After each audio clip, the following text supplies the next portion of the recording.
Dear Jesus, thank you for this day. Thank you for Sissy. Thank you for Daddy. How about you and Sissy? Lord, please wash our eyes tonight. Keep us safe. Help us to wake up healthier in the morning. We love you, Jesus. Amen.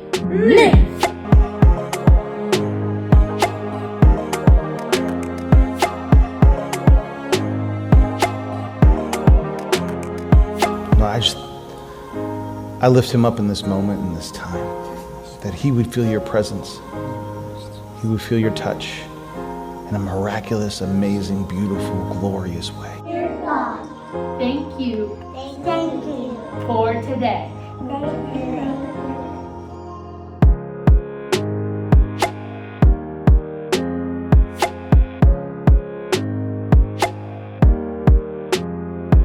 Lord, remind us we are missionaries, people on mission and not just members. Lord, give us the patience to wait for your timing and immediate courage to step out when you say go.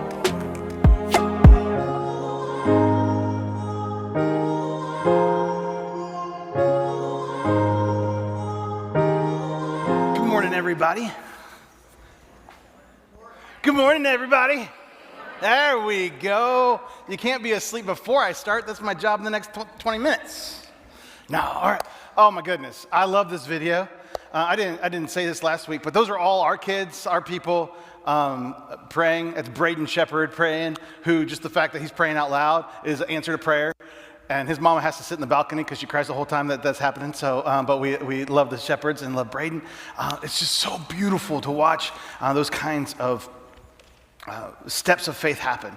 And really that video could have been about 4 or 5 minutes long of different times of captures we have of kids praying their hearts out and people in this church praying. I videotaped David Weber praying for the guys on Wednesday morning, but I thought he might shoot me if I put that on the video.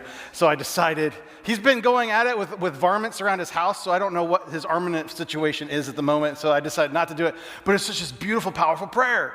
And we step into different situations and we see different people in the church leading out in prayer in these beautiful ways. And it's so wonderful to watch and be a part of. And so just exciting to participate in that.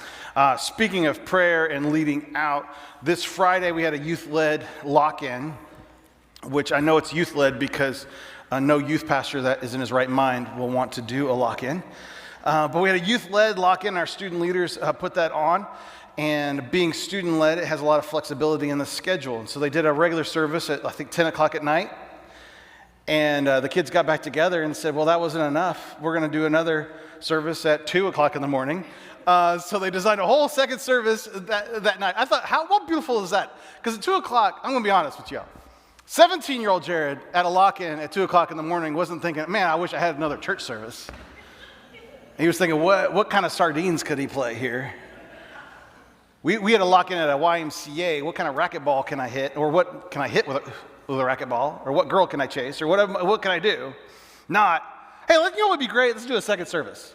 So our kids are just awesome, and they're way more mature than me, which you all already knew that. So there we go. Today we're talking about Jesus is healing. This is one of the most, I think, famous aspects of Jesus. Something we hear a lot about. We hear a lot about, of course, the most famous is the death and resurrection, that he can restore us for eternity, that we get to have life after death with him forever and ever and ever. But the healing stories kind of resonate with us. They come in and out. And I think they're praying for healing is one of these things we don't know if we want to touch it or not. Because if you're in desperate need of healing and the answer is no, how do you deal with the answer being no? And what does that mean with God, and how do we wrestle with all those things?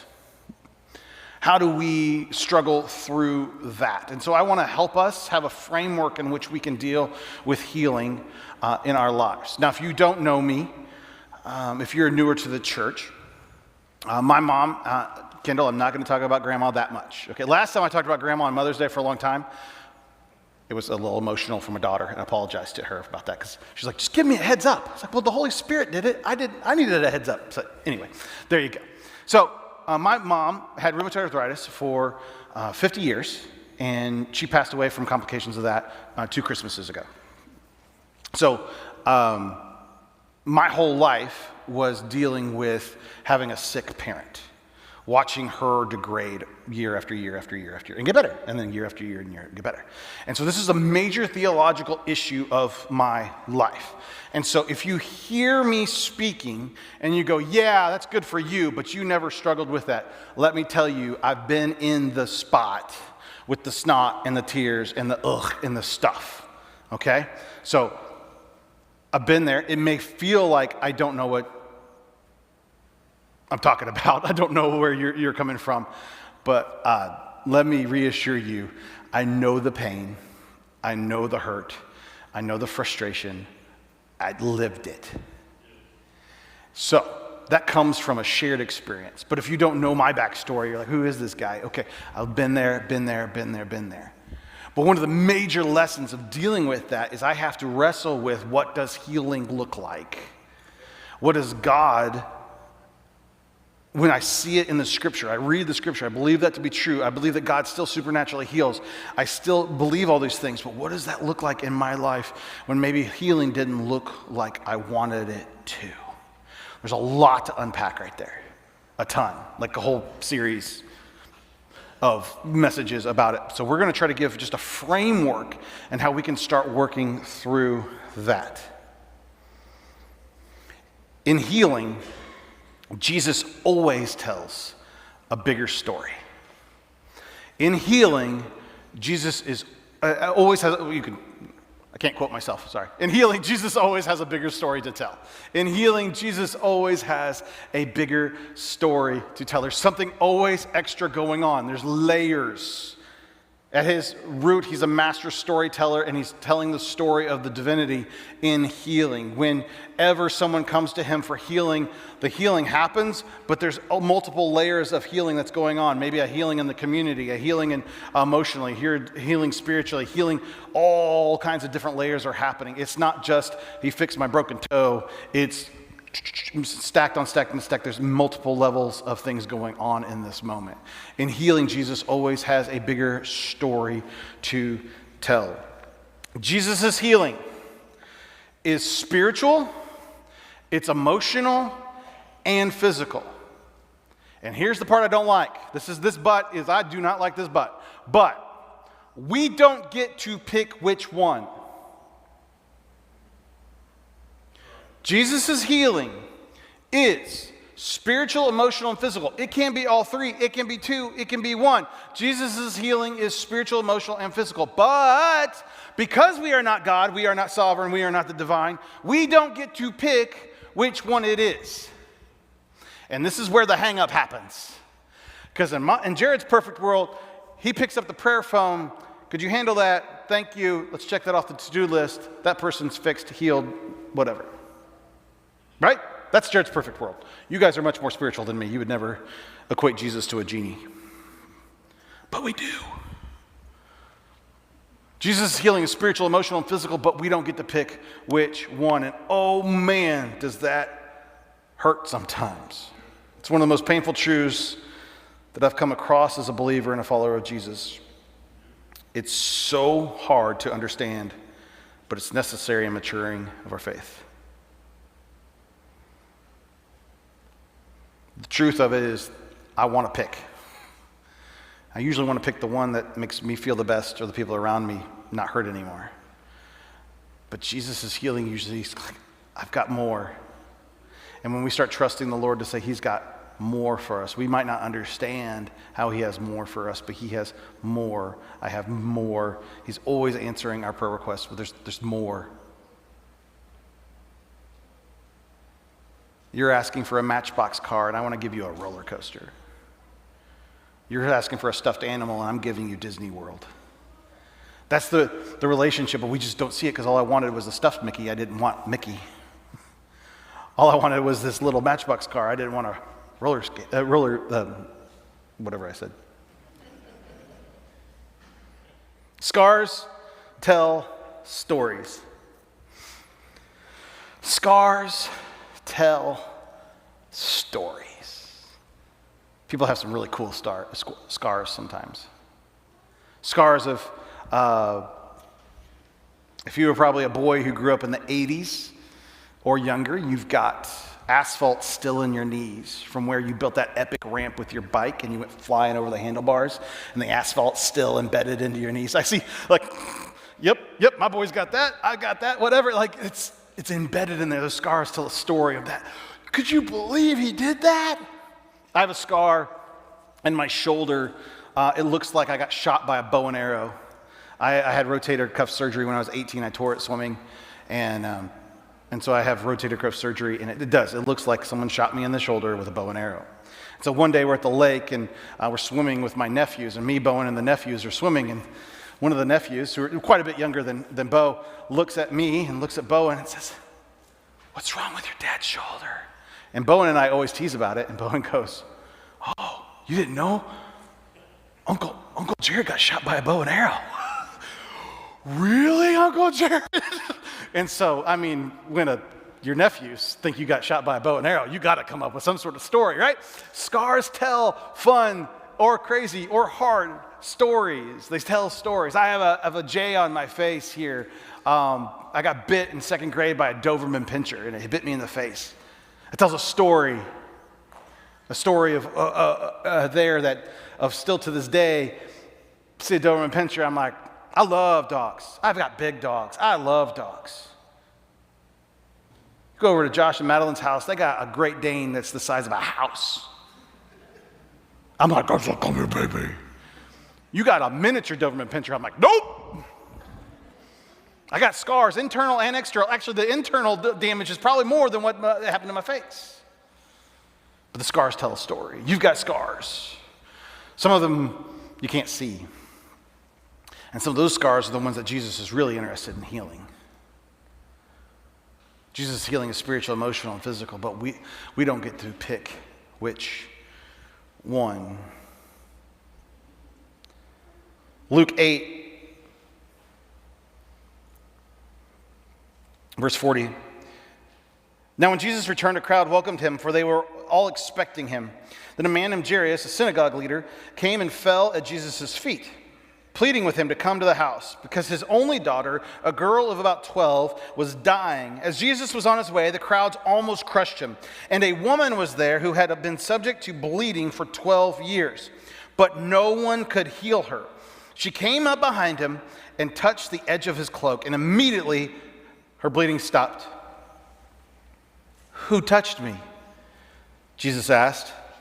When they all denied it, Peter said, "Master, the people are crowding and pressing against you." But Jesus said, "Someone touched me. I know that power has gone out from me." Then the woman, seeing that she could not go unnoticed, came trembling and fell at his feet. In the presence of all the people, she told why she had touched him and how she had been instantly healed. Then he said to her, "Daughter, your faith has healed you. Go in peace." Luke 8. One of my if I could only pick a couple chapters out of the Bible, Luke 8's one of the ones that I would get to hold on to. We talked about this just briefly last week.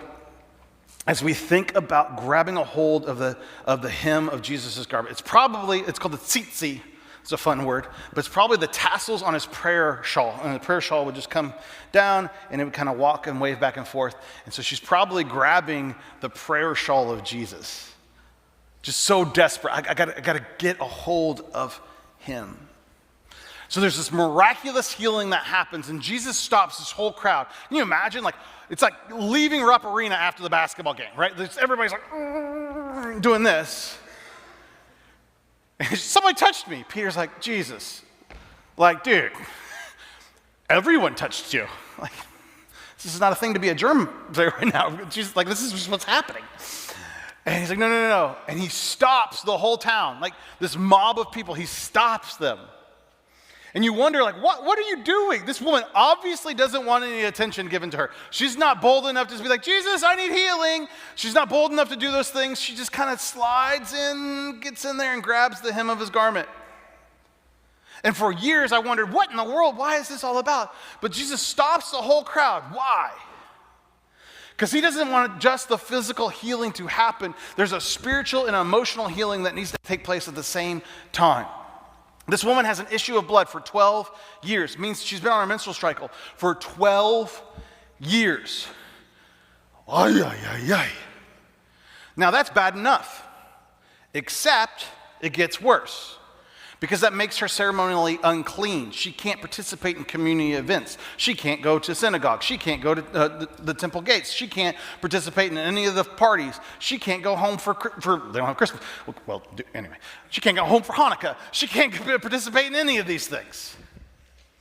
She's on the outside looking in of all of life for not 1, not 2, not 3, not 4, not 5, not 6 months, but 12 years. Think about what that does to your identity and who you are and how you feel accepted, and that you know wherever you go you're an outcast, that you're shunned, that you're kept at arm's length.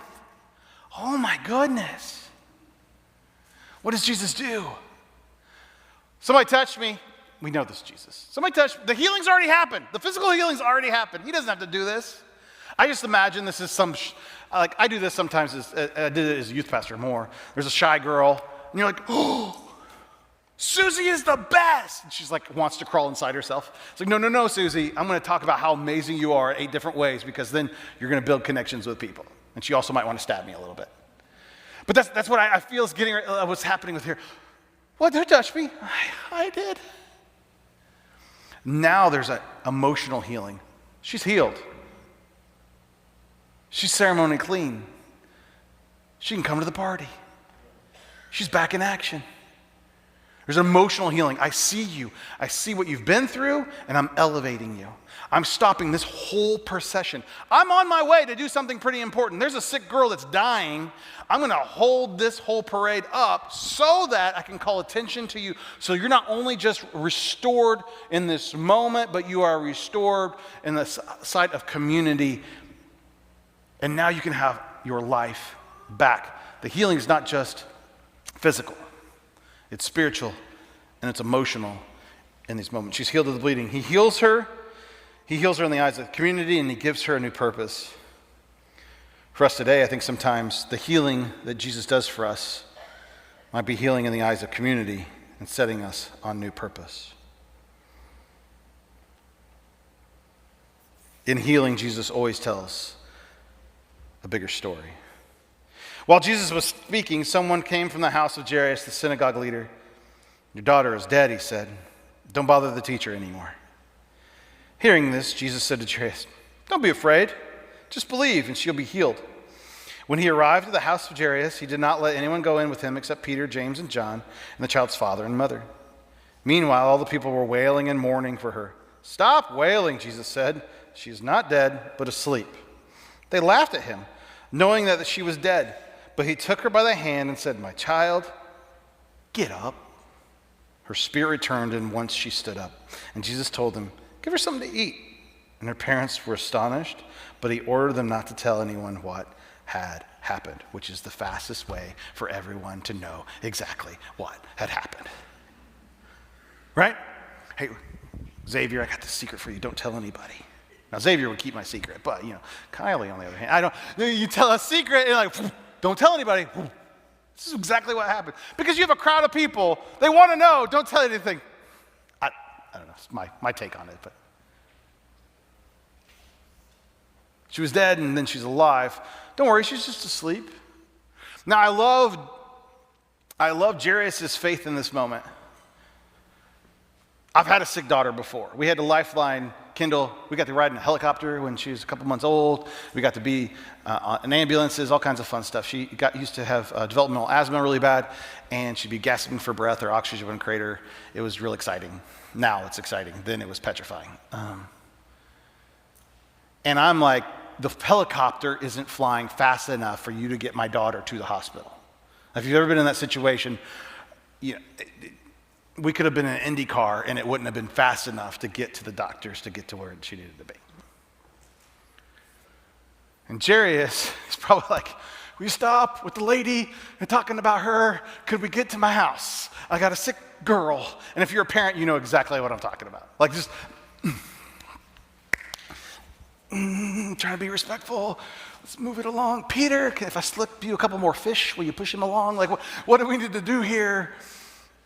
So don't worry about it, Jesus, Jairus, I got this.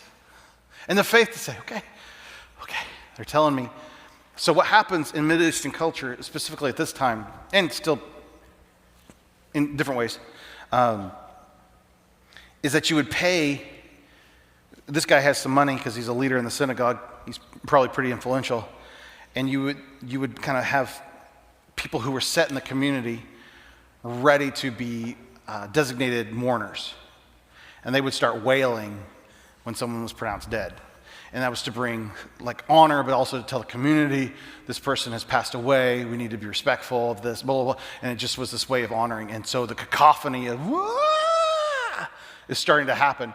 And so I can imagine being Jairus and the thoughts that are going through his head as he turns the corner and he starts hearing, remember, there's no road noise here, right? He just starts hearing, wah, knowing that's for my daughter. Looking at Jesus. Can we go a little faster? Don't bother him. She's already passed. As a father, that breaks my heart. But the faith in this moment, don't worry, I'm walking with you. You've got this. To see her restored in this time and brought back. In healing, Jesus always has a bigger story to tell. He tells that I have redemption, I have a physical redemption happening for your daughter, but also this woman who is outcast is also valuable enough to restore her too. She's healed of this death. Jesus takes her by the hand and says, little girl, get up and walk. Well, that sentence to me, when I think of some of us stuck in certain spots of our life. Maybe we dragged ourselves here this morning.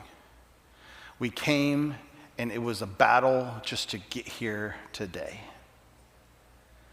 And Jesus' hand is reaching out to you and saying, little girl, no matter your age, get up and walk. He has a plan and a purpose for your life. You may feel that you are dead inside, but he offers life in you again. Jesus' healing is spiritual, emotional, and physical, but we don't get to pick which one. As I get a little older, I think the physical healing seems sometimes to be the easiest one. It's those emotional wounds. We were talking about this in Sunday school class today. Something like all of a sudden that you did 20 years ago, it comes rare and back up in your head, and you're like, what? I thought I moved past this. I thought I forgave myself. I thought I forgave that person. And maybe you see a note. There's a Facebook post. Sometimes those memories of this happened 10 years ago are a great thing. Some of them, not so good. You're like, delete, decline, whatever, X out. I don't want to know that I was there 10 years ago because that brings up all kinds of issues. That we have to go through this healing process. And sometimes going through those emotional scars are harder to work through than even our physical scars. A few years ago, Kendall was a gymnast, and she's now moved on to cross country. But she was a gymnast, and she had won state. And yes, that's a humble brag because I'm super proud of her. But she won state that morning, Illinois State Gymnastics, which means she can do all kinds of crazy flips and doodads and stuff that I have no idea how they do that. We went to a outdoor party that afternoon. She was doing a cartwheel, the easiest of all things. And she went one way and her elbow went the other way. And all kinds of nasty stuff happened in her little arm. She dislocated it and all kinds of stuff. No pictures for purpose today, right? But the therapy of that on that arm was I was supposed to take a PT blade and some lotion, and I would straighten out her arm, and I would rub the. She's still going. I'm not doing it today, baby. And you could feel it like popcorn in there, breaking up the scar tissue. and just break it up. Sometimes the emotional, spiritual, and physical healing like that takes the work. It feels like there's a blade going through it and break it up. It's not instantaneous. It's not, I just fixed it. It's not just boom. It is, I'm working through this, and it's difficult. Now you grab a, I don't know how old are you, 11-year-old girl and say, hold still while I torture you. Good thing it wasn't Bowen, because that would have not happened at all. Been running around like his hair was on fire. Yep. But like, I could do it. And it took effort, and it took hard work, and it took pain, and it took getting through it. It was painful, it was slow, it was deliberate, but it helped restore her arm to strength so she could do all the things that she wanted to do. Some of our scars are superficial, and they have superficial fixes. Like I mentioned, the J on my face. If I could grow a beard, I could grow a beard out and cover it. I could put some concealer on, get some Mary Kay or something for it. I don't know.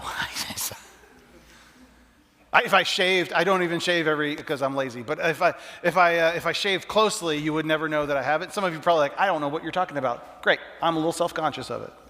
Whatever. Or I could just say it's part of who I am, part of my face, and I can move on through that. That's the easy one to get through, right? But like I said, we have Bowen has a teammate on Frederick Douglass's baseball team. They raise Doberman Pinschers. And don't you know that they bring those Doberman Pinschers to every single baseball game they can? You want to know why I'm in the press box? Right? And they're like, Jared. I'm like, I hate you so much. In Jesus' name. Bring those demons to the baseball game. And now this year I was like, nope, I'm doing it. I went up to it and I was like, I'm going to pet you. It's like, I'm like a 3-year-old, you know, with Harper like that. And petting this dog because I know I have to get over it. I have to expose myself to it. And it takes work and takes intentionality. Anyway, hopefully you can get the meta narrative out of that. All right, so the framework I want to work with through today is this. Our scars tell stories, and they have a purpose that actually bring value to us. Scars, we're going to do an acronym. I never do acronyms, so you know this is really important. The first is this. All right, the S is sovereign. God is sovereign. We have to rest in the idea that Jesus is sovereign. Whenever we deal with the idea of physical, emotional, or physical healing, we have to. Nothing else matters if we can't get through this point. Okay? It does not matter if we do not place God as on the throne and take ourselves off of it. We will never experience the physical, emotional, and spiritual healing that we are craving if we try to stay on the throne and don't let Jesus have his throne. It's the basis of all the rest of it.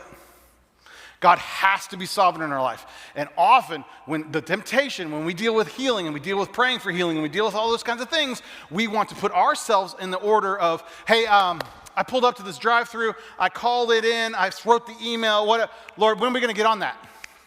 We're the project manager for God. He doesn't need you to manage him. And until we let him be sovereign, we will not participate in this. And man, does that point stink. Like I'm telling you, that point is written with tears in my eyes and hitting my keyboard. But until I let God be sovereign of my life, I'm not going to experience the physical, the emotional, and the spiritual healing that I am craving. Second thing, God truly cares for you. He cares about what you're going through. Sometimes if we're honest, we're like, why would God care about me? I'm this, I'm that, I'm so insignificant, I'm this, I've done these things. The fact is that God's scars prove that he cares about you. Jesus' scars, the nail wounds in his arms, in his feet, the spear scar in his side, says, I care so much about you, I would stop at nothing to have a relationship with you. I care. And built on the sovereignty of God, we have to say he actually cares about us. This is mind-blowing. 3, we accept that we actually are in need of healing. Some of us refuse to see that we need something healed. We just let it go. That's the way it is. That's the way we're going to have to deal with it. I'll put some duct tape on it, maybe some super glue. It's okay, I'll drink a beer and it'll go away. I can handle it myself.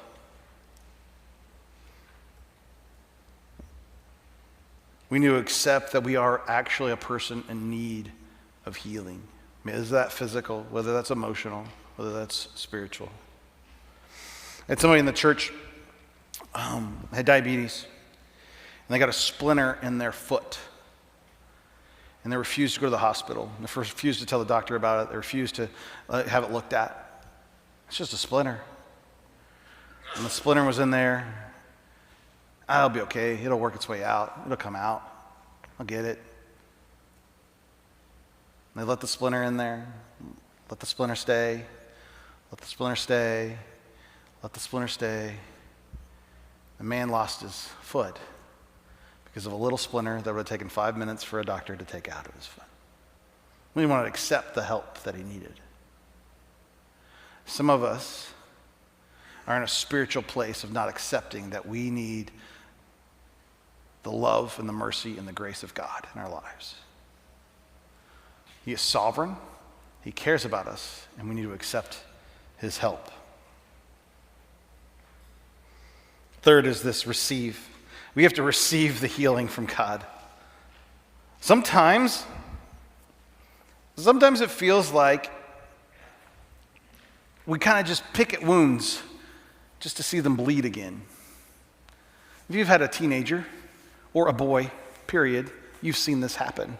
Like the best thing in their life could be if they get a boo-boo on their elbow because then they can just scratch at it and make it bleed all over the place. No? Okay, yeah.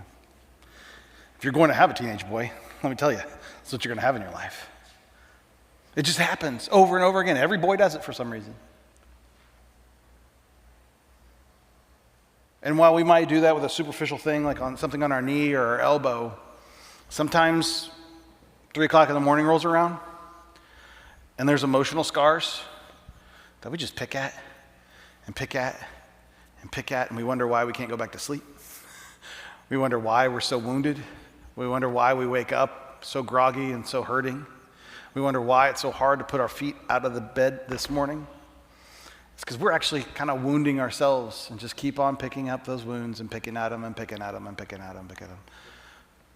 What if we put ourselves in a humble enough place to receive the miraculous healing of Jesus? We put ourselves in a posture, we put ourselves in a place to receive that healing. Like I said from the very top, I didn't say any of this was easy. But he's sovereign. He cares.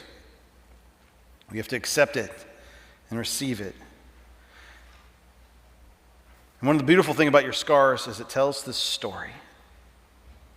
How you let God deal with your scar will be the story of your scars. What kinds of stories do you want to tell? Do you want to trick your nephews into thinking you were a cowboy and Indian and got shot by a bow and arrow? Do you want to tell the stories of how you overcame? We all have scars in our past, but they come with stories.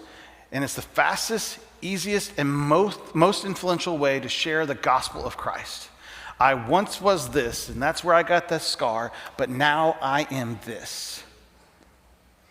I once was addicted, I once fell short, I once messed up, I once did this, and I paid the price, I got a scar. But Jesus, I'm still here. I'm still walking. I'm still loving people. My marriage is back together. My kids are here, X, Y, or Z. When we do baptisms in 2 weeks, it's going to be a celebration of scars. Each person that goes into the water, no matter their age, has something that now they are dunked into that water and come out and are redeemed from. There's a story behind each and every one. In healing, Jesus always has a bigger story to tell. Sometimes telling that story feels like breaking the scar tissue up. But there's power in it. Power in that people know they're not alone. This is the way in which we connect with people who are new to the church or new to faith or that we're sitting next to at the upward basketball games or our neighbors as we pray for them. It's not that we've got it all figured out. It's like, no, these are my scars. I've been through that. I've walked through it. In our Sunday school class, we have Sunday school classes for basically all ages here at the church at the 10 o'clock hour. In that moment, in that time, our Sunday school class is basically, I have the oldest kids in the class. And it's like, yep, that's an issue when the 3-year-old does this. Been there, bought that, got 2 t-shirts. Yeah, got it. Oh, 7-year-olds? Yep, got that. Not that I have it all figured out, but like, yeah, you're not alone. That's normal, or I don't know if that's normal, right? And we can walk through it together. Our scars of all the ways in which the Hausers have ran their heads into door frames is that, hey, now the Cochrans don't have to do that, or the Davises don't have to do that. And it's just walking through. That's what community looks like. Your story matters. It says to somebody, I've been where you are, and let me tell you what Jesus did for me. Healing starts with believing God is God, and you need him in your life. You can mask that need with medication, with Band-Aids, until you truly have Jesus as your Lord and Savior. Healing will always feel out of reach. And I want you to know, to internalize, to meditate on, to sit on, he loves you and is willing to get into your mess to bring you out of it. Would you pray for me? Pray with us this morning. God, will you heal us? We are desperate to be changed, desperate for our wounds to be healed, desperate for the festering to stop, desperate for you to act in our lives. We love you, God, and we need you. Lord, would you start us on a path of healing today? That today would be a day in which we reach out and grab the hem of your garment. God, we have so many different needs in this room right now. We have physical needs. We have people with cancer in this room right now. We have people with heart conditions in this room right now. We have people struggling with real physical ailments in this moment. And Lord, I just pray for your healing touch and your healing activity to be alive in their lives. Lord, we have people with broken hearts in this room right now that need to know they are loved, they are cared for, and that you would stop at nothing to hold them. And Lord, right now, I pray for a physical healing for the people who need physical healing, for emotional healing for the people who need emotional healing, and spiritual healing for the people who need to be made right with you right now. That you would move in our lives, that you would convict us this week to say, yes, we do need to take the step of making you sovereign of our life. That you are the one to be on that throne and not me.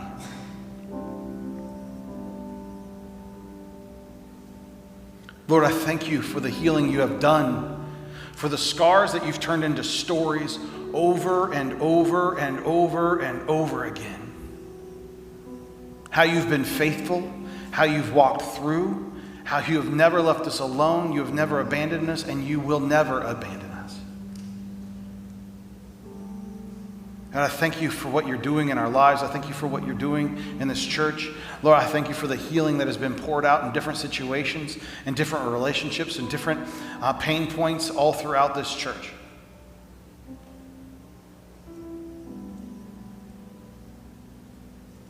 And Lord, right now as a collective body, we give you our scars, that you would redeem them into stories. The people around us, and maybe even ourselves, would see how you've been active, how you've been faithful, and how you've walked with us through all of the messes, through all the stuff in our lives. God, we give you our lives. We give you our bodies. We give you our hearts. We give you our emotions. We give you our souls. Would you be Lord of our lives and turn our scars into stories? In Jesus' holy name I pray. Amen.